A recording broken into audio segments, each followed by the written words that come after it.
Timcast IRL will be live in Miami with Patrick Bet David, Donald Trump Jr., Matt Gaetz, and Luke Rudkowski. Join us there. Get your tickets by clicking the link in the description below or by going to timcast.com. This is crazy. Japan would send up balloons carrying bombs that would ride the jet stream for thousands of miles and then eventually drop the bombs on the United States in random locations. Most of them just hit fields, though. Yep. That's a problem with trying to do that to the U.S. especially. It's such a spread out country. Sounds like China was able to do it again. They found out a way to get a balloon over us.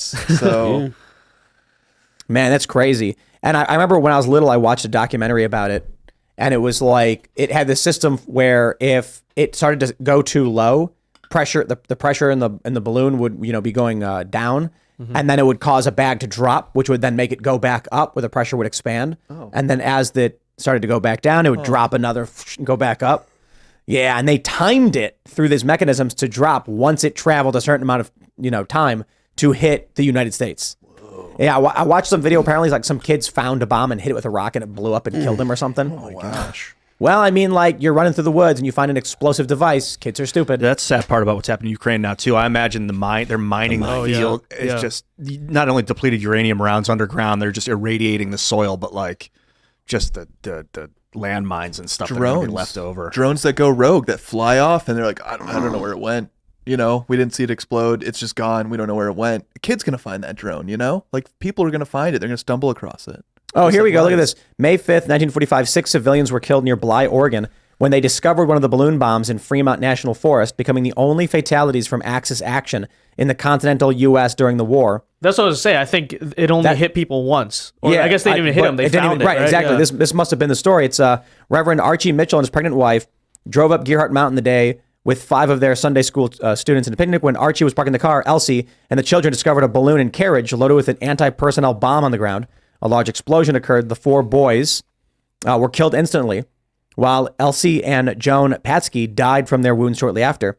An Army investigation concluded the bomb had likely been kicked or dropped, and that it had lain undisturbed for about 1 month before the incident. So that's what it was. That must have been what I had been watching. So they kicked it, I guess the assumption was. The kids ran up to it, and they're like, hey, look, an explosive, and they kicked it, and then it blew up. So, and people got to understand, too, there are undetonated bombs in Southeast Asia. Oh boy, be careful. There's a lot of places. I had a friend who went to Cambodia and was working with these. I don't remember the exact story, but he was talking about how there are landmines everywhere, and to navigate these fields, there are footsteps, and you are jumping from footstep to footstep in the dirt because that's the only place, that's the only way that you're safe and you won't blow up. And I was talking about going, I was like, yeah, we were thinking of going because there are these people who are doing, what they do is they release goats into these fields and then the goats explode. And so I was like, that's a crazy story and I'd want to cover that. And my friend was like, don't do it. He was like, the scariest, most stressful, disturbing thing in my life was traversing these fields. You don't want to do it, trust me. And we ended up not doing it, but that's the general idea. However, the tank buster mines require the weight of a vehicle to detonate, and so those are a lot harder to trigger, and they're huge. But for the smaller landmines, they just will get a bunch of goats and field's all yours, and then boom, boom, boom, the goats start exploding. Whoa. Crazy. Yeah. Rough. Yeah, they do another thing now where they have these big, they take a big ball, and there's a bunch of bamboo sticks coming out with plates on the bottom. So it looks like, remember those suction cup balls? You'd throw at the wall and then it would suction cup its way down? Yeah. Yeah, they look like that. And the wind blows them around and they just blow up as they bounce around on landmines. Because they're pretty heavy. Yeah, and then they just get damaged and keep going until eventually they fall apart. I'm thinking that you could maybe vibrate the soil and trigger them all at once if you could somehow set up, like Tesla was working on sending electrical current through the ground. They're mechanical. I mean, you're not, I would say you're on the right track. You would need to heat them up substantially and detonate them somehow. I wouldn't know how to do that. Maybe a plane flying not too high up, just doing a laser sweep or something like that. Or like stick metal poles in the ground all over the place and then send a low frequency through, or just tweak the frequency until you hit the trigger. If you can navigate a field to stick poles in the ground that are covered in landmines. How big is it? How much space do you need to trigger? Explosives. I'm telling Just you, more dude, explosives. You will not convince someone to invest in any of this technology when they can send goats into a field. I'm sorry, dude. They're going to be like, we got too many goats already. Send them in. Deer. How much? Oh, I mean, yeah. I mean, for the region, it's goats. Yeah. You know, and then the goats just blow up. Or like an S strategic defense from above, where you can you can't see use LiDAR to map the ground and see where they are, and then hit them with lasers. I mean, I suppose so, Yeah. but you're talking about expensive and high tech and stuff. It's easier to shove goats. Bro, you're gonna go to the government and say we can Cambodia spend too, $2 million Yeah, if it was on in LiDAR. Ohio, maybe they'd we got listen. $2 million for LiDAR or 10,000 for a bunch of goats. They're gonna be like, just do the goats. Can I eat the goats when it's done? You're not gonna want to pick those things up. You can't. You not. I mean, what if they missed a mine? You don't go into minefields. Like minefields are like there's a significant argument against mines. Like they get left behind. They end up maiming kids. You saw it through all kinds of mines that were left behind after Vietnam and stuff like that. And it just ruins entire regions. And you have massive amounts of death and dismembered people and stuff, and it sucks. But what do you do when you've got tanks coming at you? You know, like there's only so many things that can stop a tank. You know, if you can knock the treads off a tank with a mine, then the tank's vulnerable. They have to get out of the tank. Then you can shoot the guys that are in the tank. But if you can't stop the tanks are going to smoke you and your buddies. So you deal with what you got, you know? You have to put mines out to stop them. You put mines out to stop them because, again, war is awful. War crimes are only war crimes if you are the loser. You lose, yeah. Yeah, but I guess the issue today is you don't need tanks if you can convince. So while propaganda has been a key component of war for the past 100+ years, propaganda nowadays is it's a million times where we were 100 years ago. Mm-hmm. You take a look at, say, a nuclear weapon, a MIRV, 12 warheads, 1,250 times more powerful than the bombs dropped on Hiroshima and Nagasaki. You take a look at the explosive power, and then go back in time to the origin of the first, the first time someone ever discovered combustion or combustible materials. And it's what, 1,000+ years or like whatever. The Chinese, 200 Right. AD They were or something. doing, it was Fireworks it started with. Yeah, and I forgot what they were doing guns. something impractical with them. They had little rockets they would use to scare people or something because they would like fly at you. And then it took 1,000 years to get to the point where we could just blow up an entire city with one bomb. You take a look at propaganda and we'd have to drop pamphlets from planes. And in 100 years, we can beam our thoughts into your brain no matter where you are. China has a massive apparatus for manipulating the American public in TikTok. For the record, it was 1044 AD when gunpowder was invented in China. What was it for, did they say? It was for... Wasn't it for firecrackers just to No, but I think there was It like was invented by accident. They were trying to make an elixir of immortality. This is according to Chinese sources.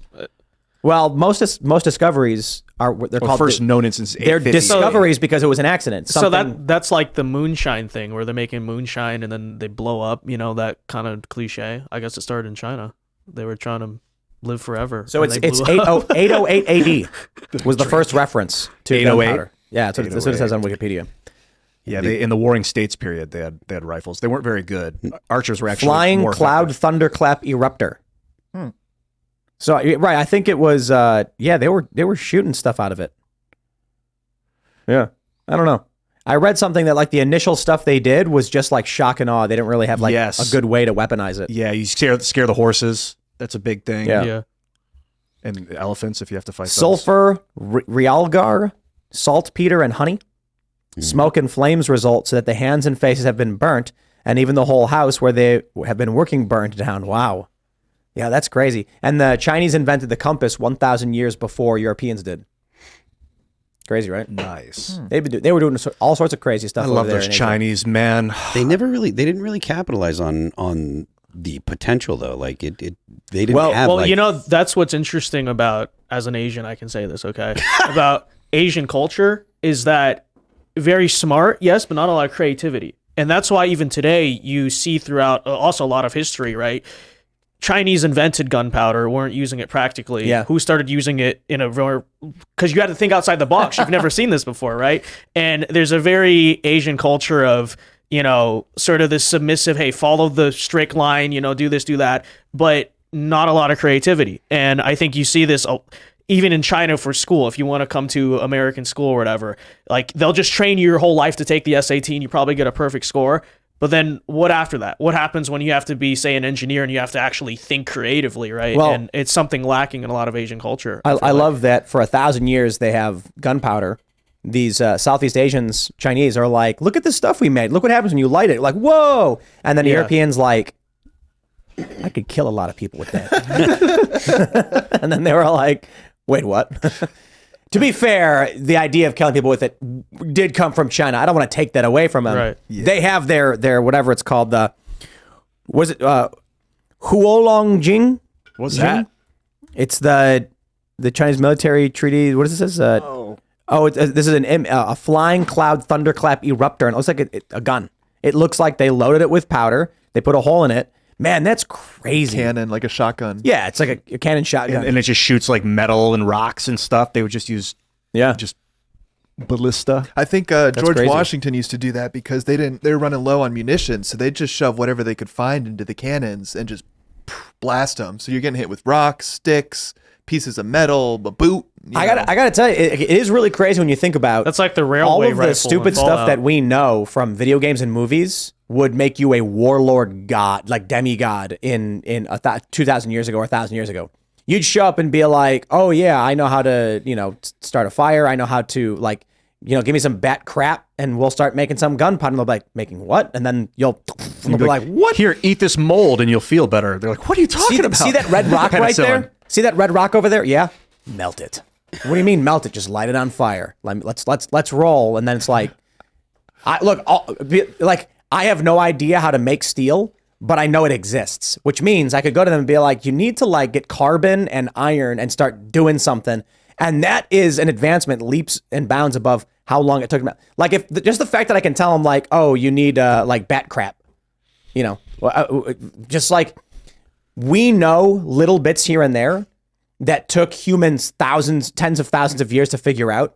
And we just watched a movie once and we have fragments of that information that if you went back in time and said, look, man, I have no idea how to make gunpowder, but I saw something about bat crap once. You've just jumped someone up 10 years, 20 years. Yeah. Thanks for watching this clip from the Timcast IRL podcast. Hang out with us live Monday through Friday at 8 p.m.